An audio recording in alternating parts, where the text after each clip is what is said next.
I see a finger pointing at my face. I think that means we are live. Hello, everybody.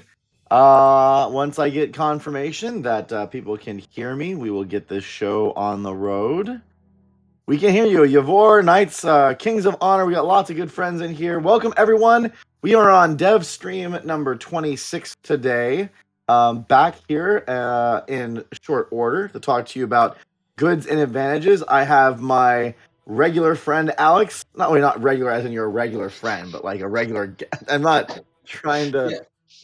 As soon as I said that, I realized I made you sound like just normal, right? It's Like it's medium-sized sometimes friend. it's best to stop explaining. It's okay. Yeah. How are you doing, Alex? Hi everyone. Well, I'm great. Spring has finally come in Bulgaria. It was a long winter, probably 5 months this time, so it feels great to have some sunshine here. Yeah, I was able to. I think I was out there last in November, so I was right there at the beginning of the winter. But I've skipped over the winter months in Bulgaria, and I'm not sad about that. Yeah, No, usually. no. Was it like I want to say this was like 2 years ago or something? I came out there in April, and it was supposed to be warm, and when I get in, there's a snowstorm, and it's freezing. So you never know. Yeah, climate change. It's a real thing. Mm. Yeah. So I was we were just talking before the thing. Hopefully, everyone noticed, and I think people have because they're here.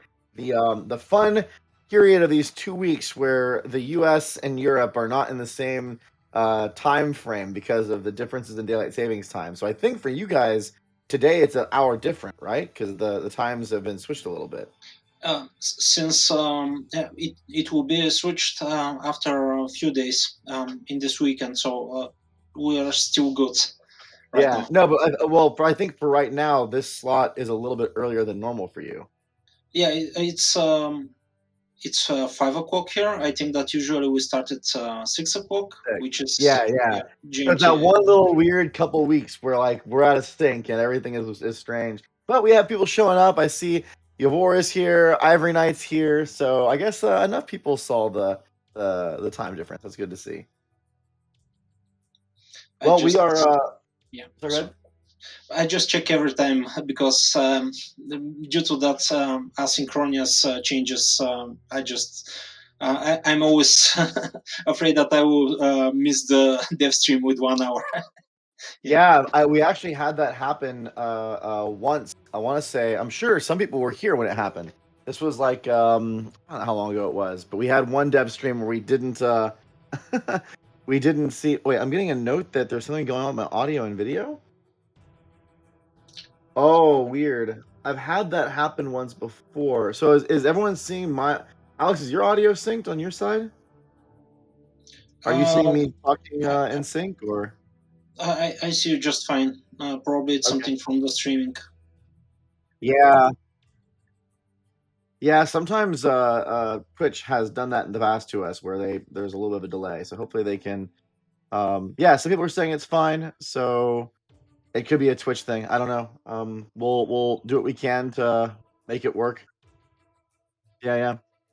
So well, let's get started on the topic, and I guess if it's going out for some people that may be a Twitch thing. Um, Today we are talking about goods and advantages, which is kind of expanding on some topics that we've discussed in the past. So if you haven't read the Dev Diary is up on the community site, community.knightsofhonor.com. We have some good screenshots. We kind of go into the details here. But we're going to talk about goods first, and then we're going to bring the beard, Georgie the beard, on a little bit, talk about advantages, and then we'll come back and go through a number of questions and whatnot. There was actually quite a bit of discussion on this. And I keep on being surprised by that because every time it seems like the discussions keep on getting more interesting. But it's Yeah, like yeah, there was a lot of talking on this one. yeah. We always read them. They're pretty interesting this time also. It has happened in the past also. So I just accept it as something normal and something very, very nice. Well, and it's good to see what everyone thinks. I mean, we definitely are reading and paying attention to those when it comes to even how we're balancing things and iterating on things. So it's helpful to see if people's impressions of certain things are similar to ours or different. Obviously, we had our own first impressions when we had things implemented. so it's good to know. We also, I believe, have some new video we'll be showing throughout the stream today. So we took some new video footage from the advantages screen and picking advantages. I think Georgie had one video of winning with an advantage victory. So it's just gonna be B-roll in the background, but you'll get to see some new stuff. No battle stuff today, so all on advantages and goods. So I'm sorry, Yavor. So let's go ahead and jump right into it. And I guess let's talk about goods at the start, and then I know we've discussed them a little bit in the past, syncs to other things, but what are goods? Like in Knights of Honor 2 Sovereign, what are goods? They are indeed connected with the province features and the buildings a lot. This is one complete system. You cannot rule one of those and talk about the others. Goods are something that we use for several different conceptual things. For example, this can be raw materials. They can be some utilities, even instruments, and they can be. There's one special group of goods that are social classes. For example, like merchants and some clergy, scholars, and so on. Yeah, I know that that was something that it can be a little bit unintuitive in the beginning, but they do have different. There are goods that are about unit progression, like how you build more higher tier units, or how you like for example horses. You have to have availability of horses in order to even build cavalry, and then heavy cavalry needs iron and other things. And there are some goods that are just part of the fantasy of playing Knights of Honor that tie into some of the metagame systems, like advantages and whatnot. Every good has some usage in the game. First, they provide some minor bonuses on, for example, fame and gold, commerce, production, and so on. But they also either have some usage in a chain of buildings and upgrades, or they are used in advantages. And some of the goods, of course, have multiple uses. They can be used in even in several advantages. Some of them. Yeah, Calliope is asking, and this kind of is tied to what we're talking about right now.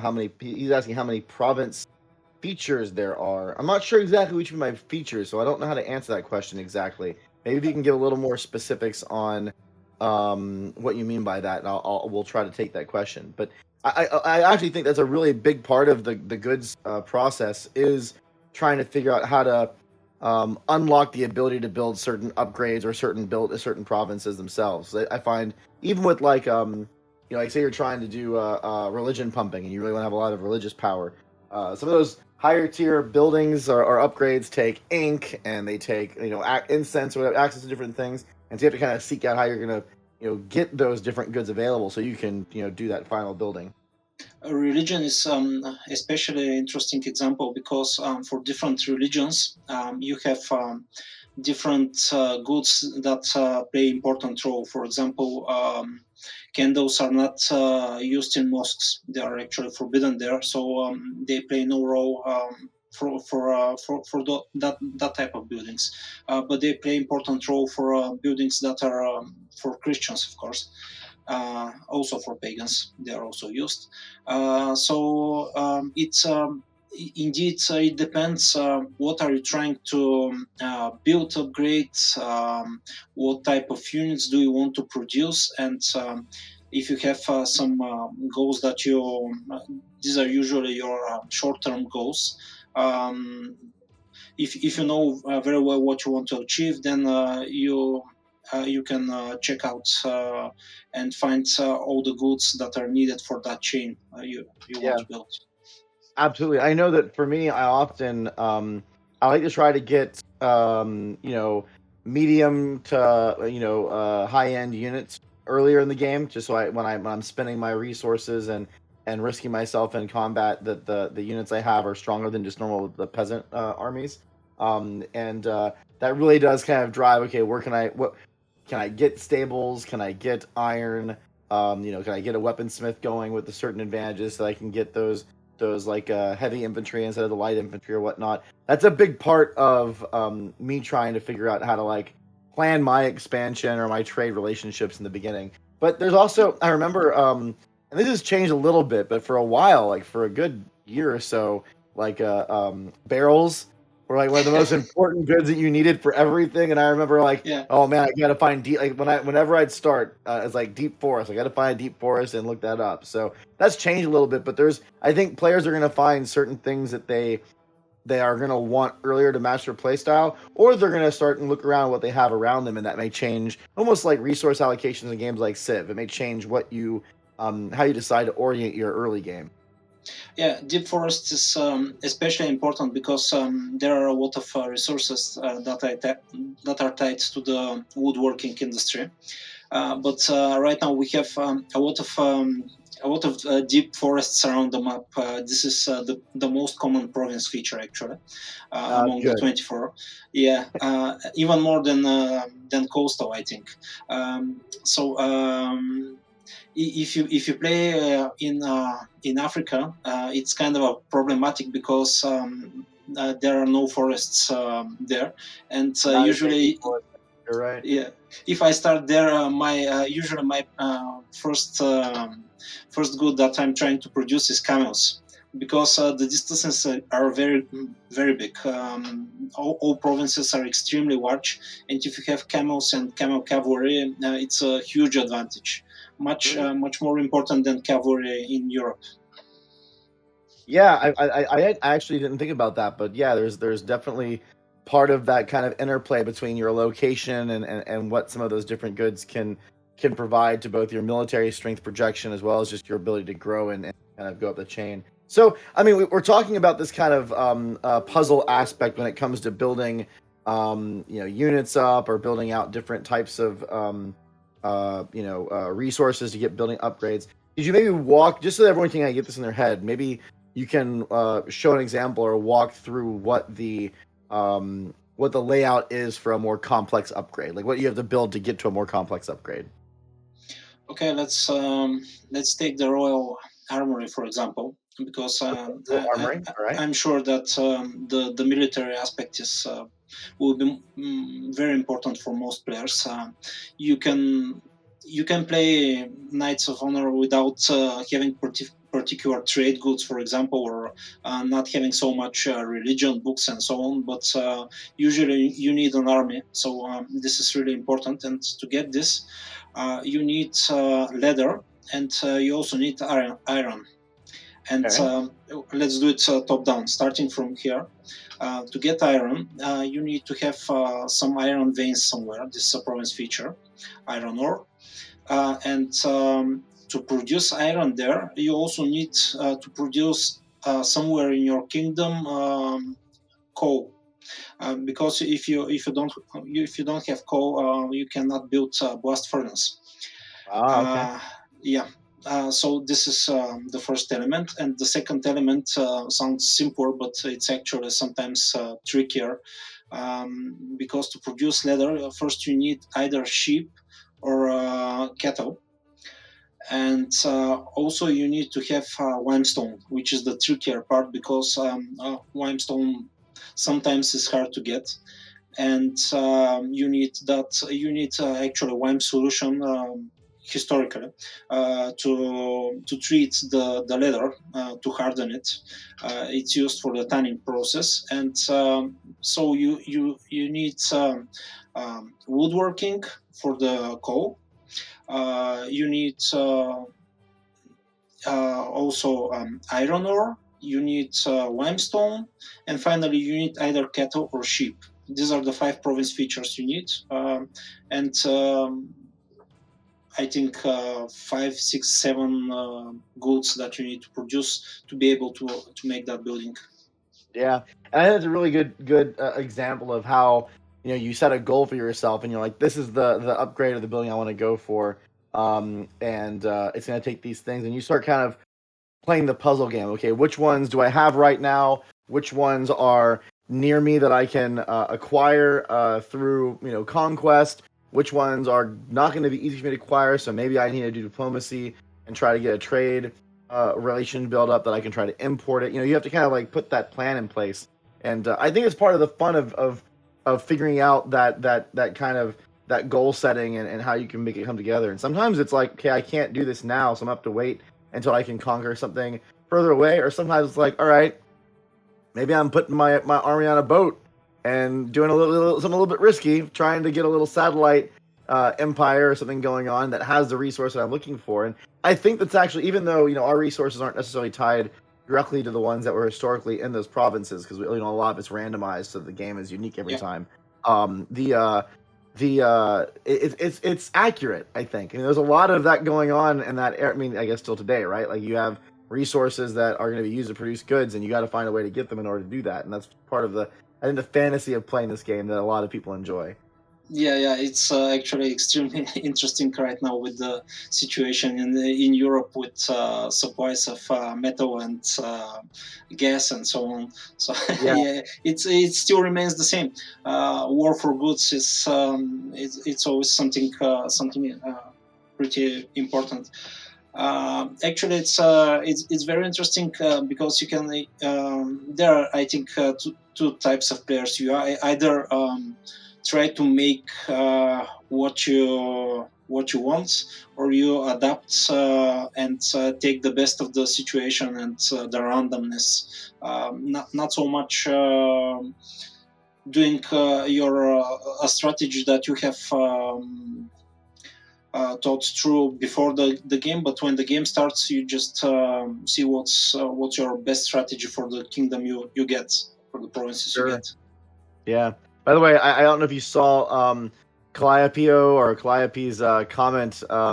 He or she was saying, next goal, exploit iron in your realm and keep it to yourself without trading it, and deal with rebels, so you rule with an iron fist. I like it. Um, it's part of the fun of these games, is like having your own little stories you tell around certain moments. So absolutely. The now, we were talking a little bit about this, but I want to expand on it some. Conquest is obviously one motivator for finding goods, but the other motivator or the other thing we're kind of talking about is trading. So if you want to get a good that maybe you don't want to try to conquer for, what kind of ways can you go about, or how would you go about acquiring them from potentially a trade partner? Oh, it's absolutely a valid strategy. You can import some goods. It's very hard to import a lot of goods because they require a lot of commerce and gold upkeep. And also, it depends how. Yeah, just to jump in right there, we've talked about this in a previous dev diary, but I want to remind everyone how this works. So when you're Yeah, doing any kind of trade actions, there's this kind of a threshold type resource called commerce, and you get yeah, more commerce as you develop your kingdoms. But you can only say you have 30 commerce total. Each thing that you do in trade, like a baseline trade, may take up 10 commerce or whatever. You can't really go over your commerce total without having some pretty severe penalties. So it kind of yes. limits. I mean, you can go build a whole bunch of commerce buildings and upgrades and try to pump that number up, but you have to be a little bit strategic about how many of these you want to actively trade for. Yeah. Commerce is something that for some of the actions you cannot exceed your current commerce. It's kind of a upkeep value, and Yeah, yeah, for example, if we return to the master armory, royal armory that we talked about, well. It's quite cheaper, for example, to import just limestone than import directly leather, as well as it's cheaper to import coal instead directly iron. So the higher Okay, you so like go you're up, importing the lower good and then developing the. Okay, that makes sense. yeah, and of course you have to maintain good relations with the kingdom that you rely on that import, because You if wouldn't want to lose access to it. if your commerce is broken, well then you just your buildings stop working that require that resource. So Okay. it's very So nasty. so in an example, like, so if you can you go and ask a kingdom directly, hey, can you give me this resource, or is it an opportunity that comes up through your merchant? Like, how does that work when it comes out? Can you say, hey, I want coal, do you have it? Can you send that as a request? Yeah, if you if you have trade agreement, you can import all the resources, all the goods that the kingdom produces. So you can check them out. They are available both through the merchant menus and through the political view. There are special filters that show you the production by kingdoms and by provinces of goods and province features and so on. So you can easily find where to import it, but still you have to sign and maintain trade agreement there, and to have sufficient commerce and gold to upkeep that import. Okay, cool. Yeah, I feel like there's that randomness that comes up in the merchant system where you have those opportunities, but it's good to know that if you want to go and try to pursue a particular resource, you can kind of aim for that. Yes, there's an opportunity to get lucrative imports, which is more beneficial. You get some. You get lower cost and upkeep, so it's nice to have. It's an opportunity, but it's too evil to make you wait for an for an opportunity for something specific, because there are quite a lot of goods, and you just may have no luck there. And this feature is on another level when you play multiplayer, because you can synchronize the production between your teammates, and it's much less random, because with AIs you just have to wait someone who's friendly to produce it. But if you have a teammate, you can say, well, man, I'm making the iron, you're making the leather, and in 30 minutes we have both of us have armories. So I mean, I imagine it'd be complicated because the world is quite big, but is it a viable strategy to try to cut a certain resource off from somebody? Like, say you can't get access to a certain resource because you know all the trade partners don't like you because the other human is souring them against you, and he controls or she controls all access to that. Is that something you can do? On a regional level, it's absolutely valid, and it's very hard to go and conquer a province that is very far away and to protect it, especially early game. But on a global level, it depends on the resource type. If it's something very rare, you can do it, because some of the things are just on several places in the whole world. Some very rare. Yeah, for example. Well, it will be hard for me to say which is the I get what you mean. goat is very rare, for example. Usually, and if it's centered in several provinces that are nearby, you can probably try to make some monopoly, but it's quite hard to dominate a specific resource throughout the whole world. Yeah, it's a big world. Well, let's go ahead and bring Georgie on. Alex, we'll have you back at the end to do through questions, but we're going to go through the other half of this equation, which we haven't really talked about yet at all. But another big part of this whole thing is the advantages system that ties in with goods. So we'll bring Georgie in here and go through some of that. Yeah, I know. I do. I have my energy drink right here to keep me going. It's been a long week. I saw Yavor was commenting about he's tired but excited. I feel that way too. Tired but excited. So apologies if I was a little bit yawny there for a second. So let's bring Georgie in. And Georgie, there you are. How are you doing today? Hello. Thanks for having me. I'm doing well. As Alex said, spring is coming, sun is shining, as if from the illustration behind me. I'm gonna rat you out a little bit, Georgie. I think it's your fault that I yawned because you've been sitting there in a little corner. You're not on camera, so you're just like you're stretching and you're laughing, and then you this big yawn, and I'm like, oh my god, Georgie, stop! I just see it in the corner of my eye, and it's the whole thing with like all that. Even if you're not like in a yawning mood, it's like psychosomatic. Once you see someone yawn, it's hard not to yawn as well. So you got me. All right, sorry for that. I may or may not have been doing that on purpose. You never know. Georgie's sitting there just going, just trying to see if he can get me to. Man, let's not make that a thing. I don't want that to become a thing. I'm sorry. No, it's all good. So great to have you in. How have you been? How's life treating you? It's been going pretty well. Business as usual. Nothing extremely interesting. So just being happy to see all the comments and people talking about the features. Been exciting. I like your background today. I don't think I've seen that one before on stream. It is one of our new illustrations which you receive when you okay. when you gain an advantage, actually. So if you complete an advantage, you gain this message with this illustration, with the king looking at his wonderful provinces that have an abundance of resources. Look at this. You guys are getting a stream first, and you didn't even know it. You're getting to see the images first time. Yeah. He's a very stoic-looking king in that shot, looking out over his beautiful kingdom. So Yes, I you like can it. also see his advisor over there. Oh no! You're his advisor. Don't do that. Just All right. just sit right there. You're good. Yeah. All right. Well, we are talking about advantages now. So as you heard, Alex did a great job of walking us through all the goods. But a big part of goods as well is how it ties into this system called advantages. And people who are fans of Knights of Honor are going to be very familiar with how this works. It's very similar. There are some differences though here and there. So first off, what are advantages? Let's just kind of like start off with kind of explaining that to everybody. Yeah, sure. So advantages, as you said, people who have played the original game will be very familiar with the concept.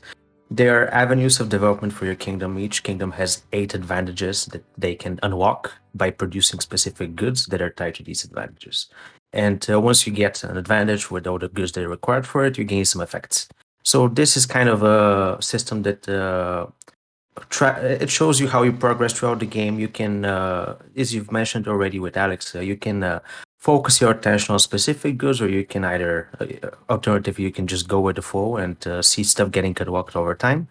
But each advantage has a unique twist to it, and it feels different, and it can be unlocked in a different part of the game. So there is a pattern you kind of start to see once you have a few different playthroughs.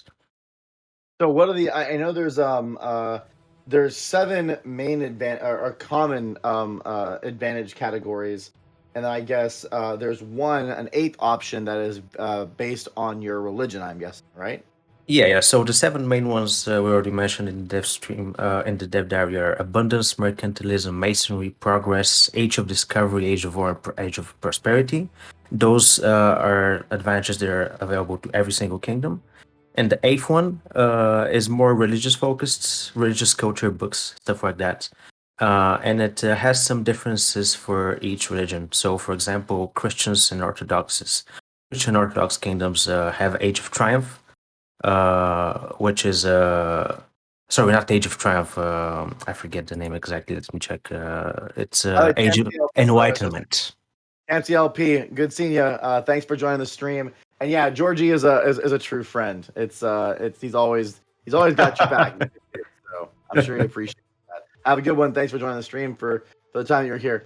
I think it's funny. I saw one of the comments on the Dev Diary was critiquing the advantage names like mercantilism or whatever. So we can't please everybody. But William Blake has some opinions about the different naming conventions of the advantages. I see Alex laughing here off camera. So yeah, I mean, it's still useful feedback. Yeah.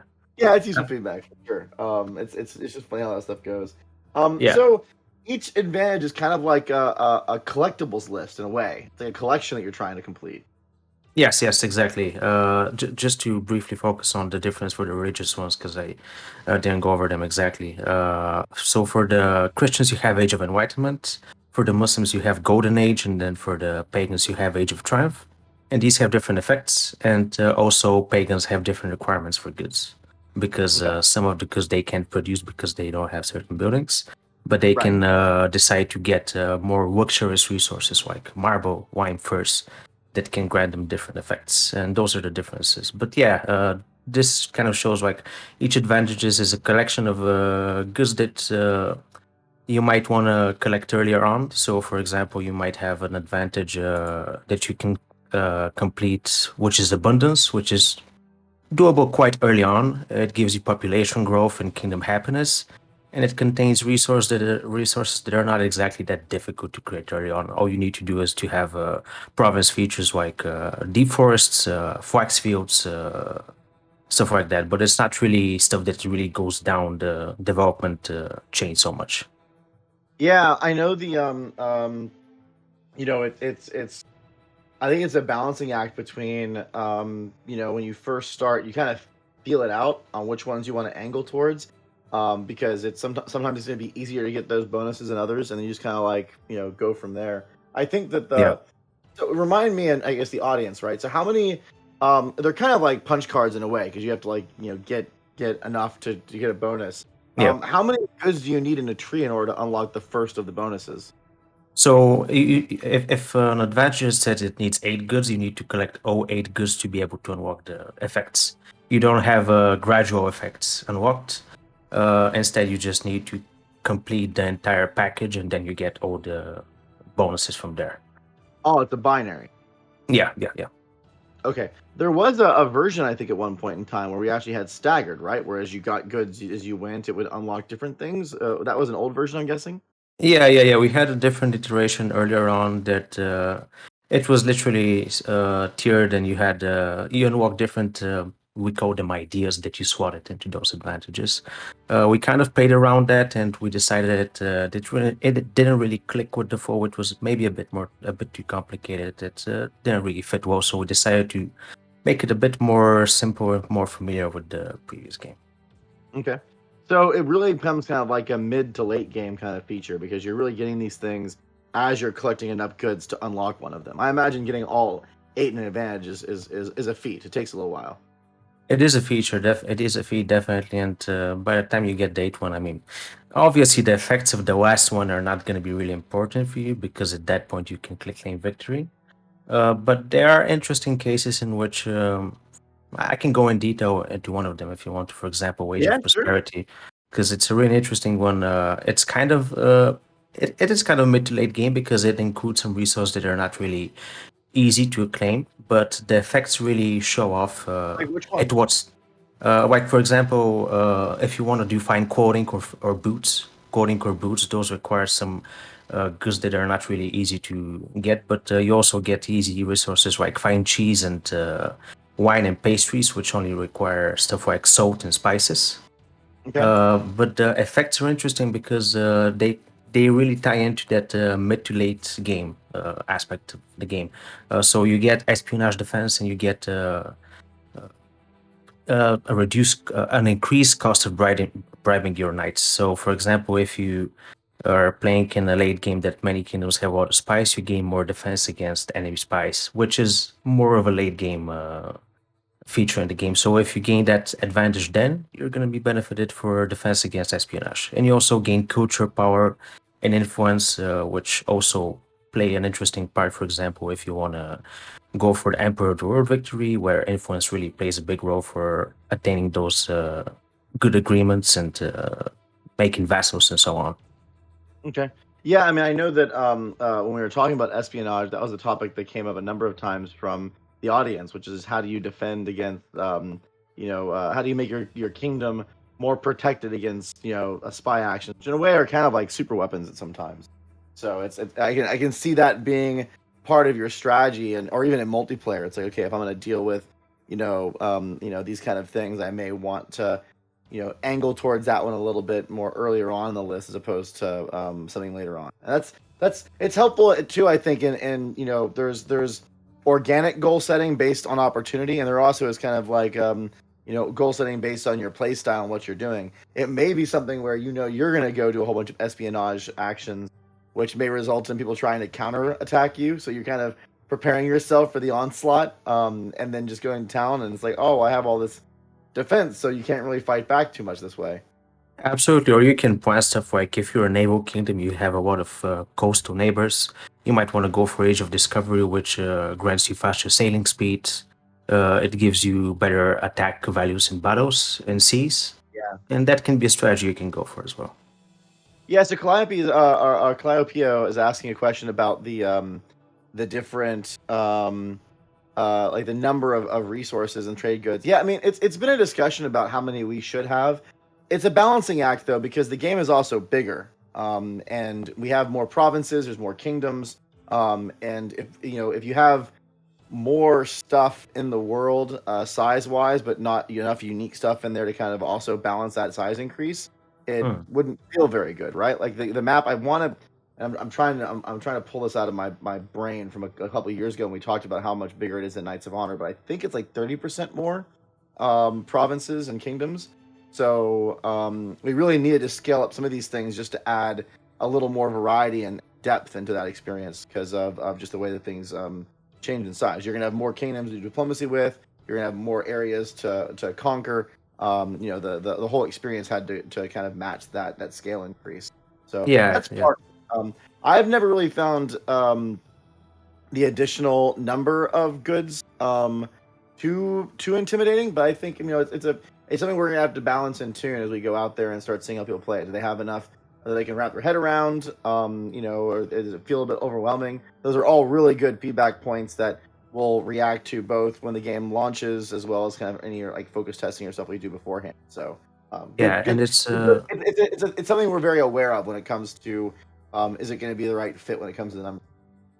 Absolutely, and it's also important to point out once again that not every good is used in an advantage. Not all 64 goods are used in advantages. So what you saw in the screenshots, only specific goods are required for certain advantages. For example, leather is not participating in any advantage, but it does unlock different buildings that produce the goods that you might need for different advantages. You need leather for shoemaking, and you need shoes for the advantage, but not leather. Yeah, and another part to clarify there is you also don't have there are some goods that are this is just different subsets, but there are some goods that are specific to different religions. So if you're playing pagans, for example, there are some goods that you won't even care about or have access to because they're not part of your play style. So there's different elements there that you may, even though they're there and you could go, I guess, get a province that supplied them, that may not be something that you care about because you're not building the more advanced religious buildings and they're not really part of what you're angling towards. Yep. Yeah. So it'll be it's something that we've definitely talked about. But I think right now the number actually works pretty well. Like it balances pretty well. It feels like there's a lot of different stuff that you can do and nice goal setting, especially with the size of the world. But we'll see how that goes. I saw that coming up in the dev diary responses as well. So I definitely understand the number at first. It's like, wow, that's 24 more than it was before. That seems like a lot. So yeah, and also want to open a quick side note. The amount of goods it kind of plays nicely into the multiplayer aspect as well, because you have a game mode which is war for goods, in which you need to collect certain amount of goods, and when you play with other people and you need to collect those 64, it's a really interesting puzzle to do on your, like as a team. As you saw in the screenshots, you have filters to see which ones, I'm not sure if we show the filters exactly, but you can see which ones you're producing, which ones your teammates are producing, which ones aren't being produced, and you can kind of narrow down what path you want to go to. Yeah, that's a good segue into the next point. Another thing that we're actually working on some of this right now. What we call political view, but it really is the zoomed out map, which you've seen from time to time when during the footage. There's a number of different filters or states in political view that allow you to better get an idea of where things are, the lay of the land. One of them is resource availability, like which areas of the world have which resources, and we have a way that it works right now, and it's something we'll probably continue to polish, is to try to make it relatively straightforward to get a lay of the land, so to speak, like what's around you.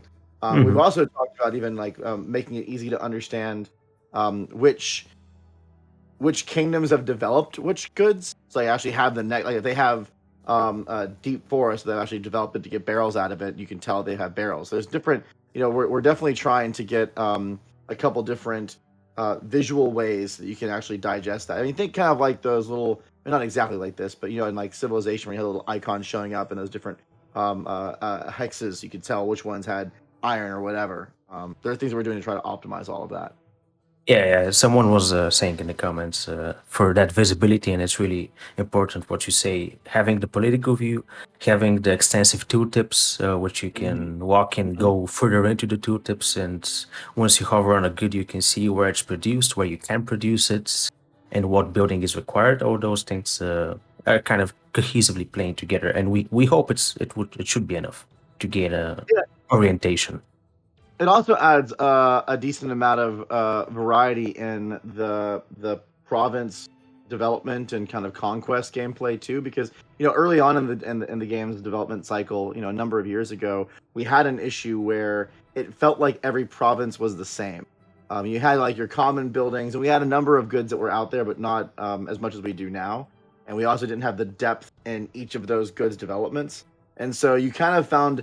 I mean, I remember early milestone feedback back and forth where we're like, man, I mean, I'm building the same buildings. I'm not really finding anything unique. And even though we have some randomness in the settlements, it's not really enough to drive, excitement when you get a new province. You're like, oh, wow, I can do this.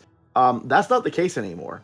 As you're going around and kind of getting a new province, usually you get kind of excited because there's a whole bunch of different goods out there and there's different opportunities to take advantage of them. And I'm, often when you're sitting there and trying to decide, okay, do I want to build some of the common stuff, or do I want to build a unique building for its bonuses for this province, or do I want to build a unique thing to get access to this good so then I can go to another province and develop that? You have that kind of excitement and interest, and I think a lot of it is tied to that scale that's out there and the fun of the puzzle. Trying to figure out how you're going to put things together. Yep. It's a good driving force, definitely. Yeah, I know that I definitely. When I play, and I was playing as recently as a couple last week, it's part of that decision making process on, do I go for these bonuses earlier and potentially make that my goal, or am I going for more general goals like increasing my revenue or building up an army? Like, you're definitely making those decisions because you may get a province where you're like, man, the good availability here is kind of cool, but those buildings are expensive. So do I want to ramp, or do I want to get this now and try to see where you go? And the last one I was playing, I had access to cavalry really early, right away, and I was only a 3-province kingdom. And I'm like, man, I usually wouldn't really go for cavalry this early because it does take a couple upgrades to get access to it, and they're a little more expensive. But I'm like, but I have it all right here, so maybe I'll pivot and skip some of the other units and go right for them, and that's kind of fun. Many times your strategy changes drastically. You start off thinking you're going to play diplomatically and only use merchants, and then 3 kingdoms wage war on you, and you're like, oh, I need that iron definitely fast. I need those horses. Yeah, well, yeah, right, for sure. Now, the other aspect of the advantages, which I think we've shown a couple images of this too, as we've been showing the different videos and clips. We talked about the different ways you can win the game. The advantages play into one of the victory paths. Yeah, it's one of the 2 main victory paths. The other one being the Emperor of the World voting process, which is based on fame, which you get by getting goods. So it kind of ties in there as well. The more goods you gain, the more fame you have, and the higher likelihood for you to be victorious during the Emperor of the World voting. But advantages are kind of a more straightforward approach because you have an exact set of goals. Those are the goods you need to produce, and when you produce them, you can just claim victory. Compared to the other victory by claiming Emperor of the World, which is kind of more nuanced. You have diplomacy going on around. It's a bit more tricky to perform at a glance at first. Yeah, but it is also, I think, part of that whole thing that we were talking about with Alex earlier, which is that some of the goods that you may need could be tricky to get. And obviously, as you get closer to victory, the AI is going to be aware of that. Or if you're playing in multiplayer, your friends are going to be aware of that. So if you're trying to get one of those rare goods like gold, for example, and someone is mid to late game closed off access to that and you didn't plan for it, then you could get yourself into a situation. So there's a little bit of that kind of early, or I'd say mid game planning where you're like, all right, if I'm going to go for an advantages victory, which ones are going to be hard to get at the end? And maybe I want to do diplomacy now to get access to them or something. You can kind of try to piece that together instead of trying to chase one at the very end and everyone just blocking your ability to get to it. Yeah, usually going for the advantages victory, gaining all goods. By the time you get those in, for example, if you're in a multiplayer session and you're playing a different minor victory condition. So, for example, you're having to collect an X amount of gold or expand to that many provinces, chances are someone's gonna get that first before the advantages victory happens. Just because getting all the goods, as you said, is a bit difficult. I got distracted, only heard of half of what you said because Beldroth TV just got the win for best comment of the stream. I wish we had an award to give out for that, but by the way, very, very clever, Beldroth TV. I love it. He said, "You talk of war and gold when it is our faith that matters," which is a quote from the cinematic trailer that released back when we announced the game. And I didn't. Nice. I was literally talking about war and gold right then and there, and he's just like, nice. Drop the reference. That was fantastic. you get quite the cool points for that. As far as Knights of Honor community cool points, man, Beldroth, you just got a ton of them. I love that. That's hilarious. GG. Yeah, GG indeed. We need to find that's a good one. Well, let's bring Alex back on here. And we will go through some questions. We got some questions during the stream. I think we've grabbed a couple of them. And yeah, literally 300 IQ. Are you sure that's not Disguised Toast out there? Pro player. So let's go through and go through some of our questions. And Alex, welcome back. Thank you. Yeah. What'd you think of that Beldroth quote, huh? That's not too bad. Good one. Yeah. You know you're a true fan when. All right, so the first question we got, and by the way, we'd love for you guys to become. I think actually most of the people on this stream are probably already in the community, but community.knightsofhonor.com. It's a cool place to hang out. I see a lot of fun conversations taking place there. Cool place to debate. So we'd love for you to join. We always post our dev diaries before the streams. You can always jump in and comment, and we do read all the comments, and we do leverage them a lot. You can hang out with Holm. He's on there too. Feel free to join the community site, and you'll have a chance to get your questions maybe read on the stream. We always try to grab questions from the community site first. So first up, Zaza was talking about the resources and the systems for Knights of Honor 1. Let's see, there's a question here. I like that. Oh, okay, right. So the question is, if I understand it right now, all the resources in the kingdom are put in a pool and can provide, and any province can make any good. So he's basically wanting to confirm that once you get access to something, it's globally available. Well, it's not exactly like that. When you produce some goods, then you can use them in every building or upgrade everywhere in your kingdom that requires them. But for example, you cannot make glass, for example, in a province that does not have woodworking, because the glassworks, is part of the woodworking building. And even if you have the requirements for it, which are minerals and timber, I think, you still cannot produce glassworks anywhere in your kingdom. Yeah, I think the difference here to remember is there's a difference between resources and goods. Resources are a province feature that allows you to build and create and do certain things that can produce goods. A good is global. Once you have a good, it's available. It's a binary. You either have it or you don't. But the resources that are in provinces, those are not global. They're tied to a particular province. So if you have a salt mine and you can only produce the building that produces salt in that particular province. Once you get salt is available globally for any province to use for another building in the tree. For example, hopefully for sausages. Huh? Sorry? For example, for sausages, we have that resource. Yeah, there you go. Sausages. It's an important resource. Yeah, especially I see my my German friend in production team, the producer Alex smiling in the background. He's a big fan of bratwurst and sausages. So, Zerg asked a question that I thought was interesting because this kind of implied something. There was a Zerg picked up that on one of the images, cannons, or in the text, cannons was there, and it says cannons is a produced good. So can we safely assume that there will be a gunpowder based unit? Yeah, good job. So I actually don't think we have any gunpowder based unit, really. No, we don't. Gunpowder units, no, but you can have ships that when you... It's a visual effect when they fight at sea. You can see like small clouds of smoke and going out. In that period, gunpowder was just starting to have some military purpose in Europe, and they initially used it for cannons, which were first only in castles and then on ships. But it took some time to be able to make some even most basic rifles, flintlocks, and so on. Probably somewhere in the future we might have some gunpowder units, but it will not be. It will be quite a stretch if we put them for the same period that we right now have in the game.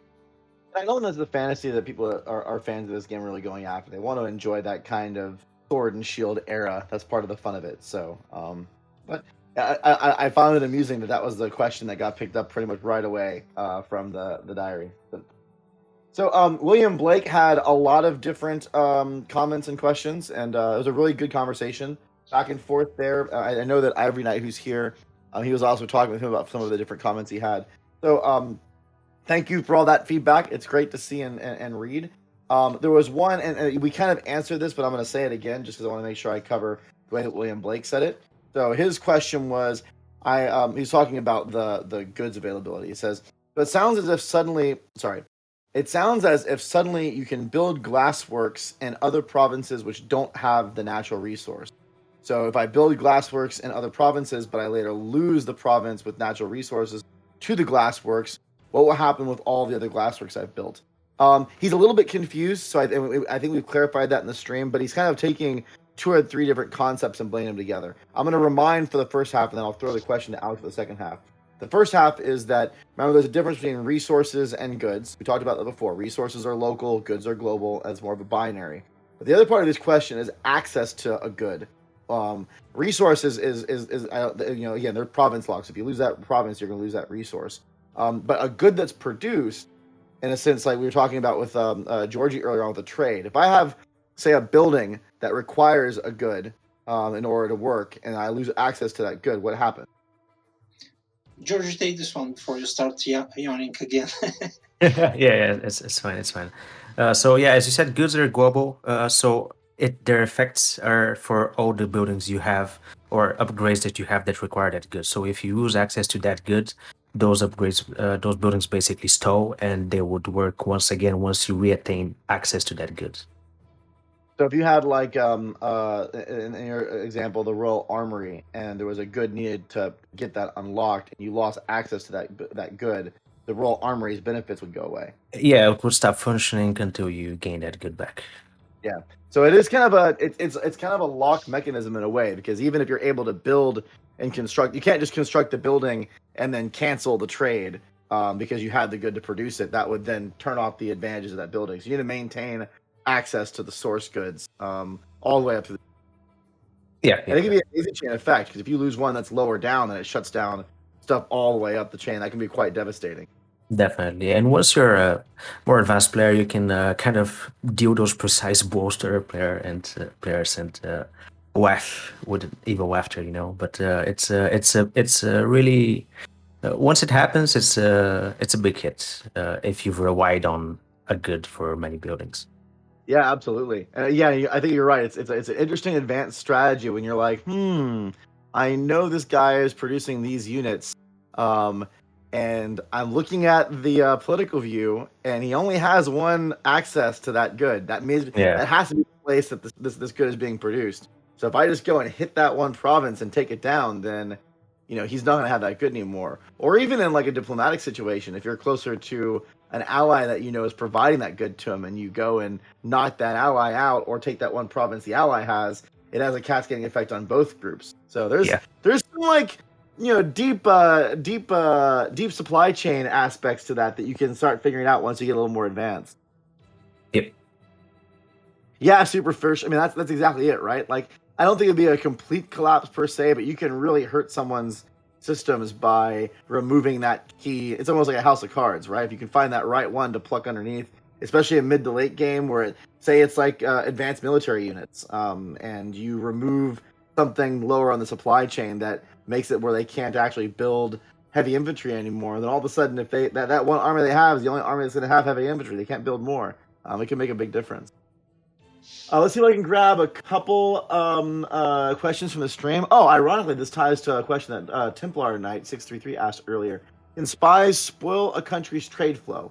Like, is there a way a spy could infiltrate a kingdom and either destroy that kingdom's trade relations with another kingdom, or maybe even siphon off or steal some trade goods? So I don't think we can do siphoning, but I guess you could certainly do things when it comes to interrupting access to a good by poisoning the relationship between the two kingdoms. Yeah, there are some indirect methods that you can, for example, try to even provoke war between the two kingdoms, or at least ruin their relations so that they stop trading.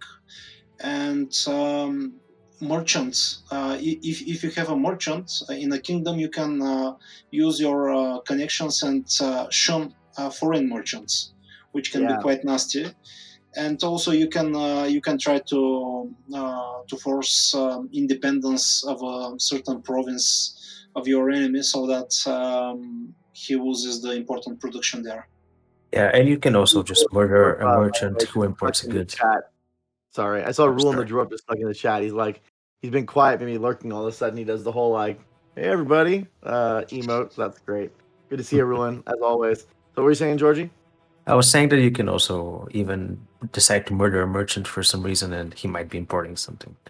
It's a bit of a stretch because you might not know what he's importing, but still, it could Right, hurt. they have multiple merchants. Interesting. Yeah, that's it. There's layers there, which is what the whole game is about. You know, we've talked about this throughout development, and one of the reasons why, and I know everyone's always asking about release date and everything. Why is it a complicated question? Because so many of these things are so intertwined that pulling on any one thread can impact everything, and we're still iterating on stuff to make it as tight and as fun as we can. So there, even as you're watching the videos and seeing us whenever we show gameplay, and you're like, man, the game looks done. And it's like, well, it doesn't take much for us to add quite a bit of work into evaluating a change because of how interconnected everything is and how long the games can take. And like we've said before, we want to get the best version of Knights of Honor 2 out there that we can. So that's it's a process for that.